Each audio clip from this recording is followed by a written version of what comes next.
Welcome back to KCPH TV. मैं आपके साथ सैरेश और आज हम अपनी थर्ड एपिसोड में और हम टॉपिक कवर कर रहे हैं कि बीमारी खुदा की तरफ से नहीं है। और दूसरी बात जो हम कवर कर रहे हैं वो ये है कि शिफा आपके निजात का हिस्सा है। जिस कदर ज़्यादा आपको ये यकीन है कि आपके गुनाह माफ़ हो चुके हैं, उसी कदर आपको ये यकीन होना चाहिए कि आपको हर बीमारी से भी शिफा मिल चुकी है।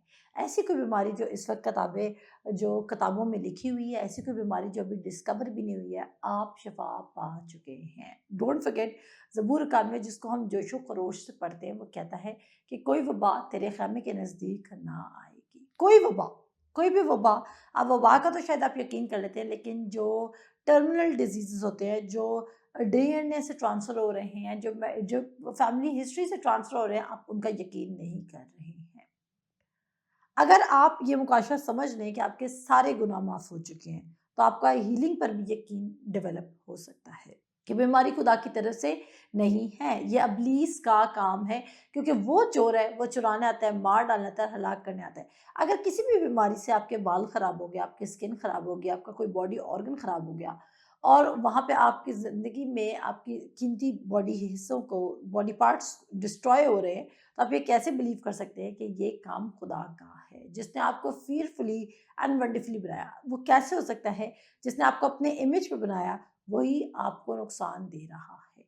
क्रिश्चियन डॉक्ट्राइन में ये बहुत बड़ा एरर है कि लोग समझते हैं कि खुदा बीमारी भेजता है क्योंकि खुदा हमें सजा देता है। खुदा हमें अब सजा नहीं देगा क्योंकि हम उसके बेटे खुदा यीशु मसीह की वसीला से रास्तबाज बन चुके हैं। रोमियो के खत में लिखा है कि 5 बाब की 21 आयत में लिखा हुआ है, पढ़ते हैं आपके लिए ताकि आपको पता चल जाए। दूसरा करंथियों उसके 5 बाब की 21 आयत में लिखा है, देखिएगा ये वर्स बहुत इंपॉर्टेंट है। कहता है जो गुनाह से वाकिफ ना था, यीशु मसीह गुनाह से वाकिफ ना था, वो आप हमारे गुनाहों को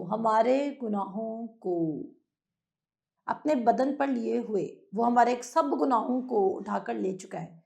और इस वक्त जो हमारा खुदा के साथ स्टेटस है वो रास्तबाजी का स्टेटस है, यानी कि राइट स्टैंडिंग विद गॉड। हम राइटली उसके साथ स्टैंड करते हैं। अब सुनेगा, वो कहता है जो गुनाह से वाकिफ ना था उसी को उसने हमारे वास्ते गुनाह ठहराया ताकि उसमें होकर खुदा की रास्तबाजी हो जाए। वो गुनाह से वाकिफ नहीं है, पर उसने हमारे गुनाह उठा लिए और एक ही बार वो गुनाहों की सजा भी उठा आया है। अब जो गुनाह हमारे, अगर आपको लगता है ना कि नहीं खुदा कैसे, हमारे फ्यूचर के गुनाहों का क्या होगा, आपके सारे गुनाह आज से 2000 साल पहले खुदा यीशु मसीह ने सलीब पर जान दी थी और आज से 2000 साल पहले उसने आपके सारे गुनाह उठा लिए थे। सो आप ये नहीं कह सकते अभी जब से खुदा यीशु मसीह कबूल किया उसके बाद के गुनाह हमारे फ्यूचर के गुनाह हैं। आपके सारे ही गुनाह फ्यूचर के गुनाह थे जिनके लिए उसने पहले ही प्राइस को पे कर दिया। और अब वो जो गुनाह से वाकिफ ना था वो आपके लिए गुनाह बना ताकि आप उसकी वसीला से रास्तबाज हो जाए।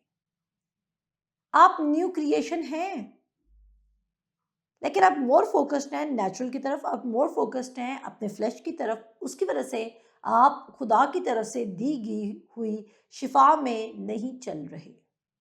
और मैंने कहा हमारे लिए नॉर्मल है, हमारे लिए कैजुअल है कि हम बीमारियों में चल सकते हैं। नहीं, जिस कदर ज़्यादा हम अपने घर में घुसे हुए सांप को नफरत करेंगे उसी कदर ज़्यादा हमारे बदन में आने वाली बीमारी से हमने नफरत करनी है। क्योंकि बीमारी खुदा की तरफ से नहीं है। किसी किस्म की बीमारी, चाहे आप 60 साल के हो जाए, चाहे आप 70 साल के हो जाए, आप 80 साल के हो जाए, आप 90 साल के हो जाए, आप 100 साल के हो जाए, स्टिल आपने बीमारी को कबूल नहीं करना है। आपने ये नहीं कहना है ओ कोई बात नहीं, मैं बूढ़ा हो गया, मेरी आइज डिम हो सकती है, ओके कोई बात नहीं, मैं ऐसा हो गया हूँ, मेरे साथ ये हो सकता है। नो, आप चाहें आप डाइट्स ले सकते हैं, आप लें डाइट्स, बट उसका कलाम आपकी हयात और आपके सारे जिस्म की सेहत होगी। क्या आप सिकनेस को एक्सेप्ट करेंगे? नहीं। मैंने कहा अगर आप अपने घर में एक कोबरा को एक्सेप्ट नहीं कर सकते क्योंकि आपको खतरा है कि आपके घर में बीमारी उस कोबरा आ गया तो वो आपके बच्चों को अटैक कर सकता है, वो बाइट कर सकता है और वो क्या कहते हैं, वो अटैक कर सकता है, तो आप उसको मार के ही दम लेंगे।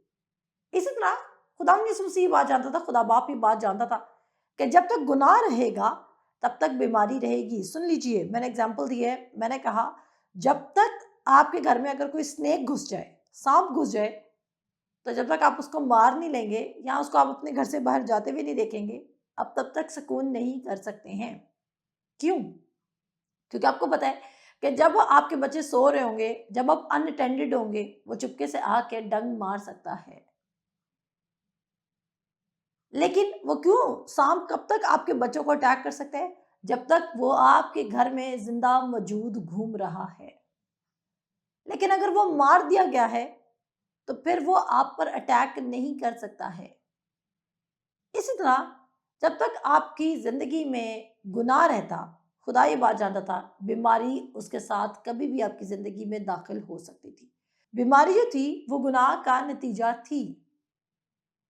बीमारी जो है अगर वो गुनाह का नतीजा है, तो इट मीन्स कि अगर हमारे सारे गुनाह माफ हो चुके हैं, तो फिर हमारी बीमारी भी खत्म हो चुकी है। आपको ये मुकाशवा आपने अपने दिल में उतारना है मेरे अजीजों, ताकि आप कसरत की जिंदगी में चल सके। कहता है मैं इसलिए आया कि तुम जिंदगी पाओ और कसरत की जिंदगी पाओ। थोड़ी बहुत जिंदगी नहीं, थोड़ी बहुत जिंदगी विद बीमारियों के साथ नहीं, नहीं।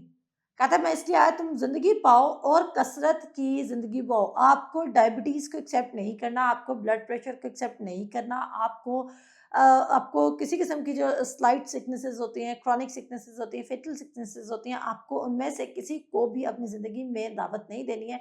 आपने इनको नेचुरल नहीं समझना है। अगर आपके गुनाह सारे माफ़ हो चुके हैं, तो आप सारी बीमारियों से भी शिफा पा चुके हैं। That's all, period. और इससे ऊपर अगर आप कुछ सोच रहे हैं, तो that is not from God. आपके ख़्यालात पर खुदा के ख़्यालात नहीं बन रहे हैं। करंथियों का ख़त हमें ये बताता है कि हमने हर एक ख़्याल को जो खुदा की ज़ात के बरखिलाफ़ सर उठाए हुए है, उसको ढा देना है। और ये क्या है? बीमारी खुदा की तरफ से, ये खुदा पर इल्ज़ाम लगाना है कि खुदा ने, अगर उसने आपके साथ देखें, पहला पतरस 2 बाब 24 आई, पहले गुनाह के मैटर को डील करने के बाद कहती है और उसी के मार खाने से तुमने शिफा पाई। यानी कि द मोमेंट तुम उसके वसीला से गुनाह के तबार से मर गए और रासबाजी के तबार से जीने लगे, तुमने गुनाह बीमारियों से शिफा पा ली। ये इंटरलिंक्ड हैं, ये सेपरेट वर्सेस नहीं हैं। और जब भी आपको शिफा चाहिए, आप क्विकली शिफा पा सकते हैं अगर आपको अपनी रास्तबाजी का पता है कि आपके खुदावंद यीशु मसीह में इस वक्त स्टेटस क्या है, आपकी शनाख्त क्या है, आपकी आइडेंटिटी क्या है, आप किधर खड़े होते हैं खुदावंद यीशु मसीह में। बिकॉज अगर आपका दिल आपको कंडेम्ड कर रहा है, अगर आप जस्ट फील कर रहे हैं, अगर आपको लगता नहीं है कि आपके सारे गुनाह माफ़ हुए हैं, तो डेफिनेटली चोर बार बार आपके घर में आके चुरा सकता है। जब आपने सांप ही मार दिया, तो वो आपके बच्चों को अटैक नहीं कर सकता, लेकिन अगर आपने उसको जिंदा छोड़ दिया, तो वो कभी भी अटैक कर सकता है। इसी तरह जब खुदा ने एक ही बार जो जिसके थ्रू बीमारी आई थी, गुनाह से जब से पहले, जब आदम और हवा ने गुनाह नहीं किया था, तो देखिए गुनाह से पहले बीमारी नहीं है, लेकिन गुनाह के बाद बीमारी आ रही है। अगर बीमारी गुनाह के बाद आई है, तो जो भी चीज़ें गुनाह के बाद आई, तो जब गुनाह ही ख़त्म हो गया, तो वो सारी चीज़ें गुनाह के साथ ख़त्म हो जानी चाहिए। मैं इस एपिसोड को यहाँ पर ख़त्म करूँगी स्टेटमेंट के साथ कि जो चीज़ें गुनाह के साथ आई थी या गुनाह की वजह से आई थी, वो जब गुनाह को ही खुदा ने डेल्ट कर लिया और उस इशू को ही परमानेंटली रिजॉल्व कर दिया, तो वो तमाम चीज़ें भी रिजॉल्व हो जानी चाहिए, और जिसमें सिकनेस नंबर 1 है। मिलते हैं आपसे नेक्स्ट एपिसोड में। खुदा हाफिज़।